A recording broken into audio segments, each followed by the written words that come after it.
हाय, मी वैशाली. आमची सकाळची सुरुवात होते आमच्या साहेबांच्या अंघोळीने. आम्हाला उठल्या उठल्या आधी अंघोळ पाहिजे. मग तारक मेहता बघत बसतो. मग दिवसभर त्याचं काय ना काय खेळ मस्ती चालूच असते. आज अचानक सुट्टी भेटली होती. मी म्हटलं आयब्रो करायला जाते. म्हटलं मम्मीकडेच जाते, मग ह्याला सोडता येतं ना तिकडे. पण म्हटलं जाईन, तर मम्मी म्हटली थांब आपण आईस्क्रीम खाऊया. मग आईस्क्रीम मागवली होती मम्मीने.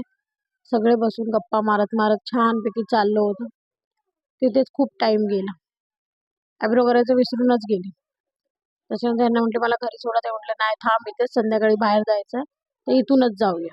आणि ते गेले खेळायला क्रिकेट. नंतर सगळं झालं, मग मी गेले आयब्रो करायला. आयब्रो वगैरे करून आले आणि संध्याकाळी मग बाहेर गेलो आम्ही तिघे जणी, मी, माझी बहीण आणि हे. बाबूचा बड्डे येतो, मग ड्रेस घ्यायचा होता. त्याच्या आधी केली मस्त पेटपूजा, वडापाव खाल्ला गरम गरम. म्हटलं नंतर काम तुझ्या. बाबूसाठी ड्रेस घ्यायला गेलो दुकानात. खूप ड्रेस बघितले. ठीक ठीक काय काय छोटे वाटत होते. मी म्हटलं नको. मग बाबूसाठी एक छानसा घेतला ड्रेस. त्याला आवडतो तसा कलर घेतलाय. बघू आता. त्याच्यानंतर ड्रेस वगैरे घेतला आणि म्हटलं आता घरी जाऊन काय करायची हिंमत नाही. खूप कंटाळा आलेला. दुकानातच खूप वेळ गेला ड्रेस बघण्यामध्ये. हा दाखव तो दाखव. त्याच्यामुळे म्हटलं घरी जाऊन काहीतरी सोपं खिचडी करेन आणि ऑमलेट करेन. घरी जाऊन मस्तपैकी खिचडी आणि ऑमलेट केला, जेवलो आणि मस्त असं संपवला दिवस. थँक्यू.